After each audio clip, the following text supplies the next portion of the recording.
You might be thinking that with the amount of complex shapes and objects that we have right now, auto-retopology or using ZRemesher would be a good idea. This tool really sounded like magic to me when I just started, but over time I learned to be more cautious with using it because it can also end up costing me more time than I would save if used incorrectly.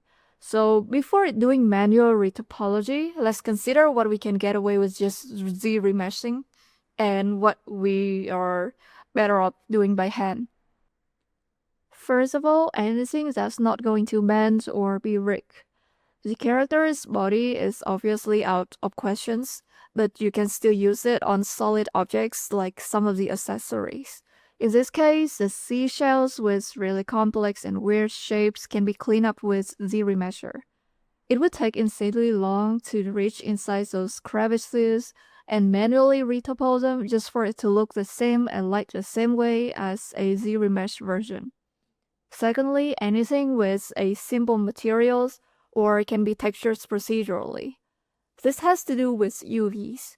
ZRemesh geometries are really hard to unwrap nicely since they tend to have spiral edge loops, which means that you cannot cut a single clean circular line across them. And if you don't cut it that way, you'll end up with uneven or jagged UV shells that are also hard to be straightened. This is why you cannot ZRemesh garments either, because they often need very uniform fabric stitches, patterns, and sometimes symmetry, which require perfectly straight UVs, unless you go for a completely hand-painted look. The same goes for the fish scales on this character. Not only do they form a pattern, they are also very directional, which cannot be achieved on a curved UV shell. However, if it's something self-colored or has a random noisy surface, you can just try planar texture it without worrying about the UVs.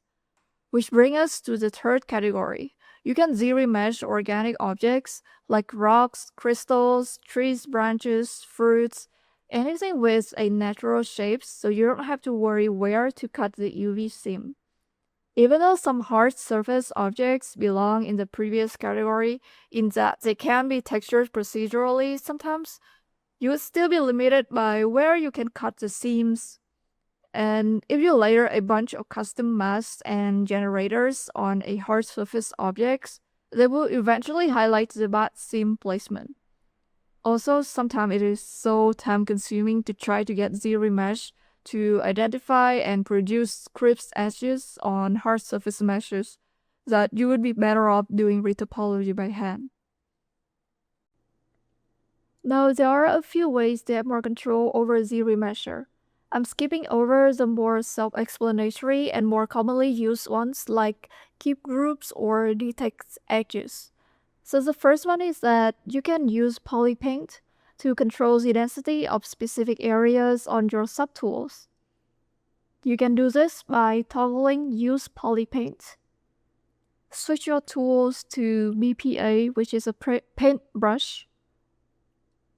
Select a color on the color density slider. This is a multiplier, which means that 1 is a default and 2 is double the target polygon count wherever I paint it. So let's just test this out real quick. By the way, you have to select all your colors on this slider. You cannot just pick a colors on your own from this palette. So you can see here, these two shapes are very similar, but the one that I painted on is a lot more dense than the one next to it.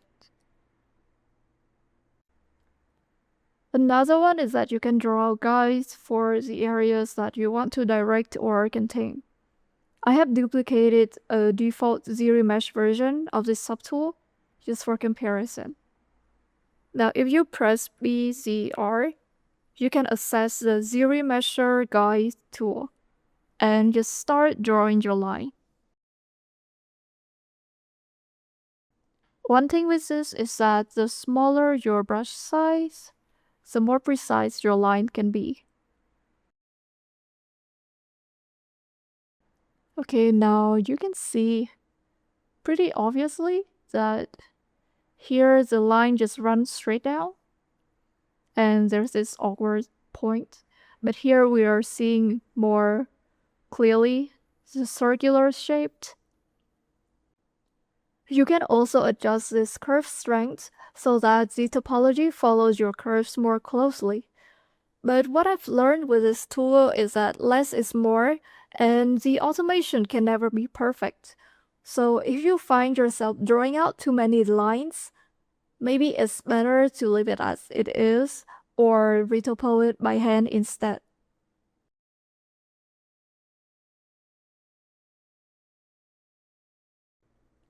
The last one is adaptive size. It will adjust the shape and density of the topology based on the curvature of your subtool. The default is 50.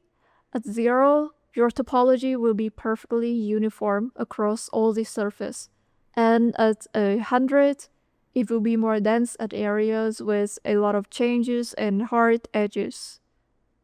This can allow you to have higher fidelity without increasing the overall target count.